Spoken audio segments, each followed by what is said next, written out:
Greetings and welcome to an LGR Monday morning project. I have this lovely little BMC monitor from 1982, the BM12A, and I picked this up on episode 39 of LGR Thrifts at a local junk shop for $10. It had been sitting there for ages and didn't have a price tag. It was behind a bunch of crap and nobody wanted it, but I did. You know, manufactured July of 1982. It is indeed a composite monochrome display. You can see the little input right there.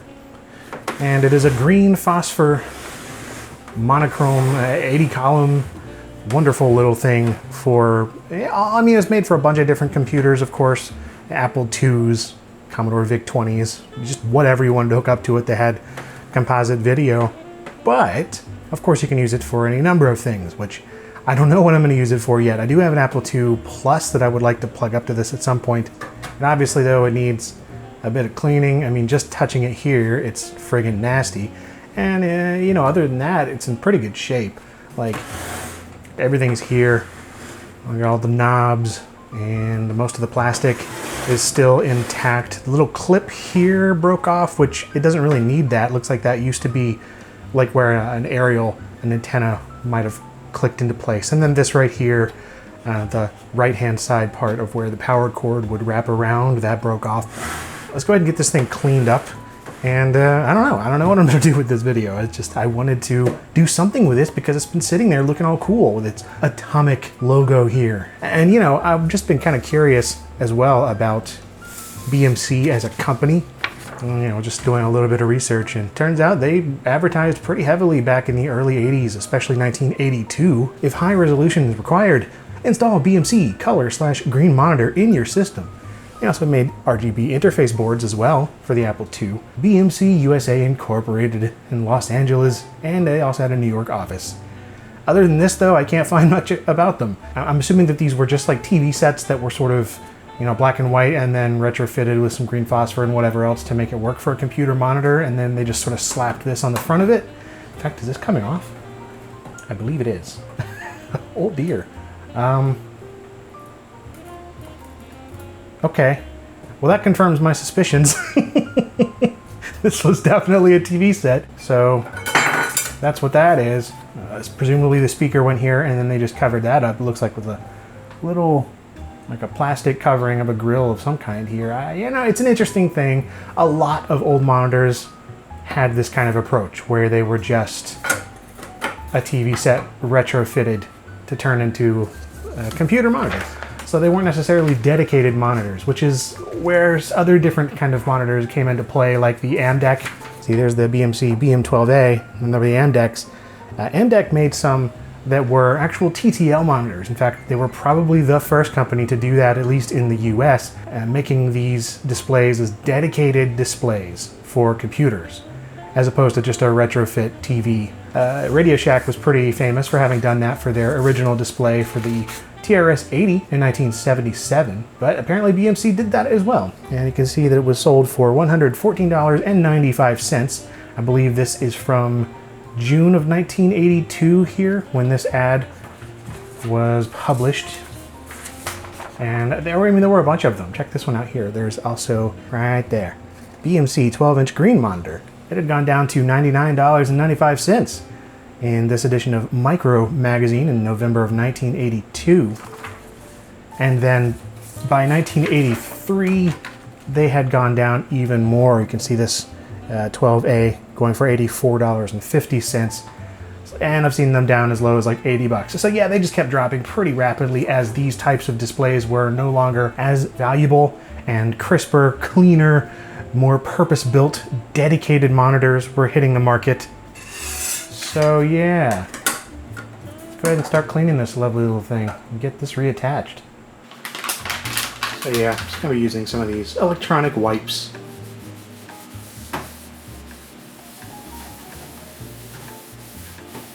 The front of this is going to be particularly gross, I believe. Just looking at the caked on material here and how it feels. Yeah. Oh yeah.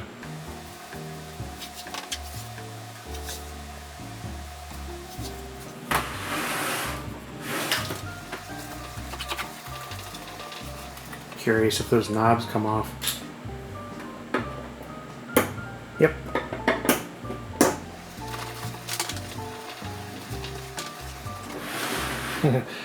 Save the back for last.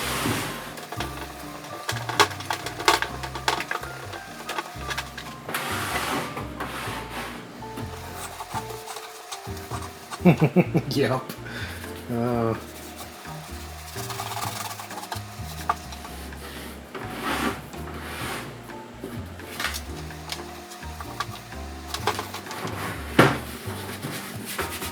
Alright, well that's just an initial wipe down, so let's get in all those grooves now.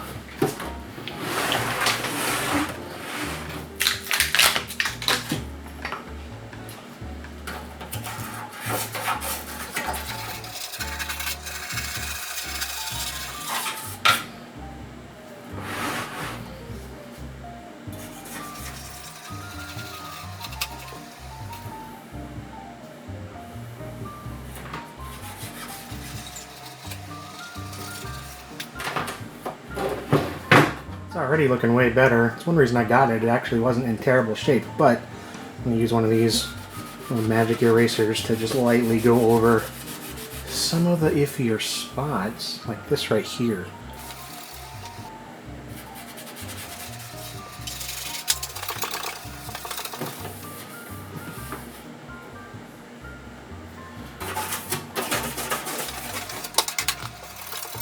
It's one of the few spots. I don't know how visible that is. It's barely visible even to me. It started to kind of crack. Just aging plastic.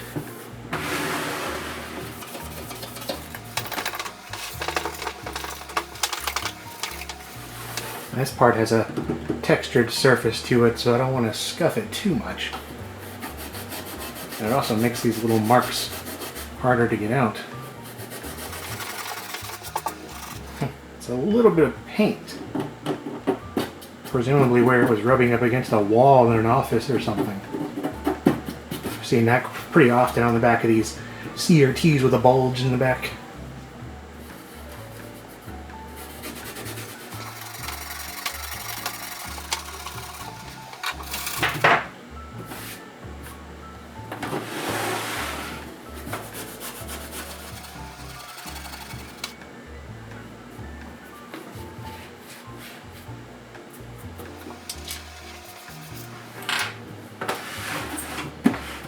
Well, that's most of it.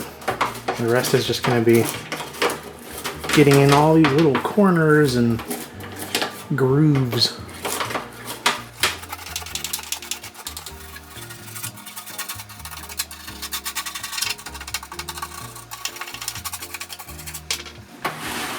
Oh yeah. This is looking good.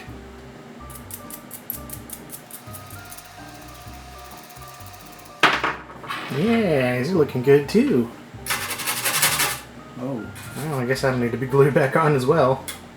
Isn't that just a great logo and badge and just everything? It's so cool.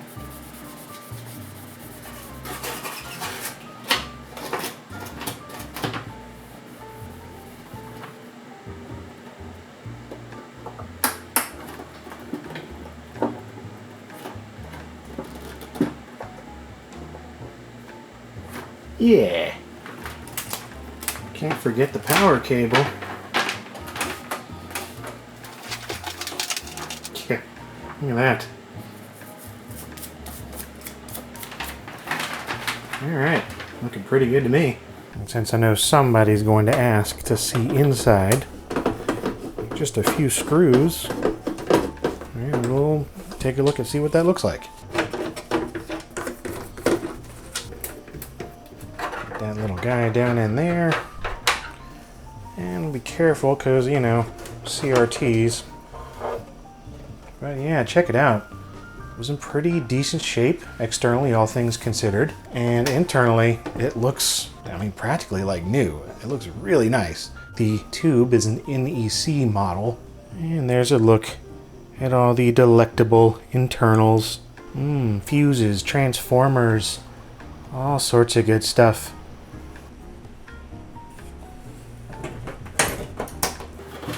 Now the matter of getting these little badges reattached. I have some Gorilla Gel. Maybe not the best solution in the world, but I know it'll hold.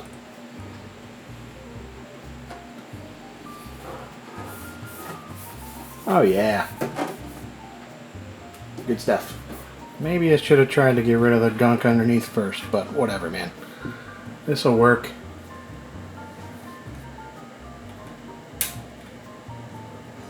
Oh yeah, dude. That is satisfying. It's got one of these little glass cleaners here. Make sure it's all nice and streak-free. Oh, this thing looks so good. Look at that.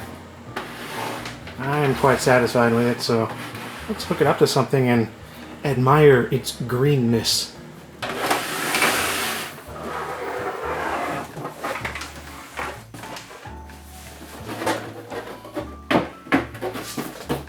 There we go. I thought that would be appropriate, considering the 2 Plus is one of the computers that was advertised the most alongside. And this just uses composite once again, so just got one end of the cable plugging in right there, and the other plugging in right here on the monitor. Okay, what a delightful looking setup. Let's see if it all works.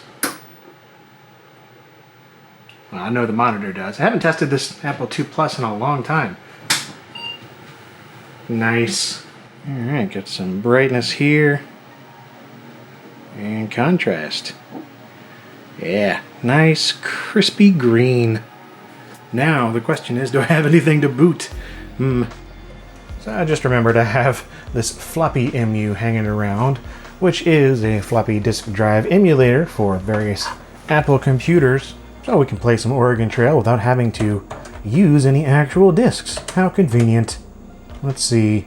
First name would be me. Whoops. Yeah, this keyboard needs a bit of fixing because I'll just be able to press like, yeah, that worked. Yeah. The keys, wow, yeah, they don't always respond. That is one of the things I need to get fixed on here. Just go with whatever it gives me. That's fine. And we'll spend some money at Mass General Store. Technically, all we need is 1 yoke of oxen to continue, so let's go for it.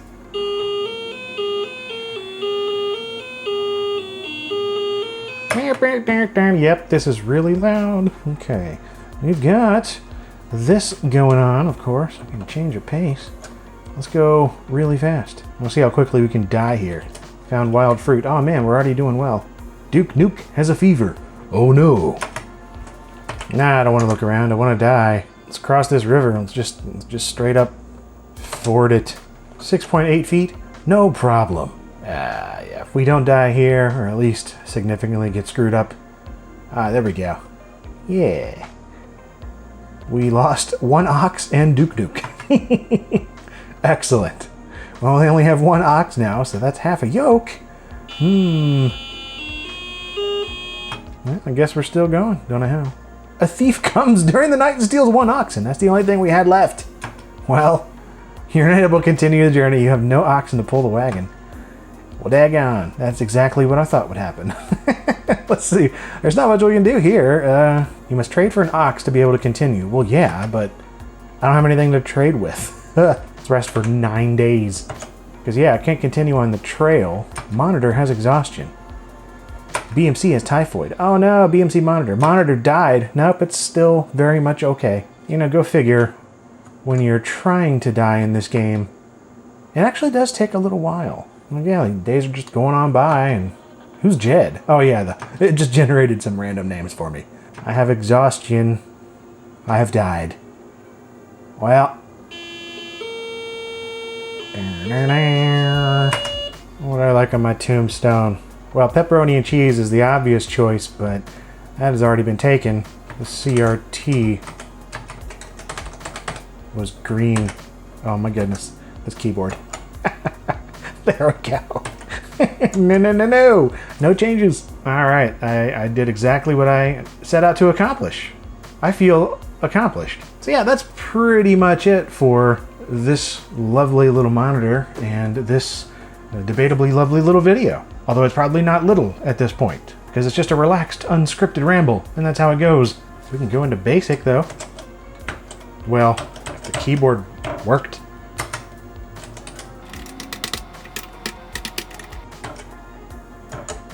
Yay! I definitely want to cover this machine at some point in the future, and my other Apple IIs with monitors like this. That's really why I wanted to restore it. Not only does it just look awesome, I think, but it deserves to be used in future episodes. So stick around for those if you'd like, although I don't know when those may or may not be coming along, but there are new videos every Monday and Friday here on LGR. And as always, thank you very much for watching.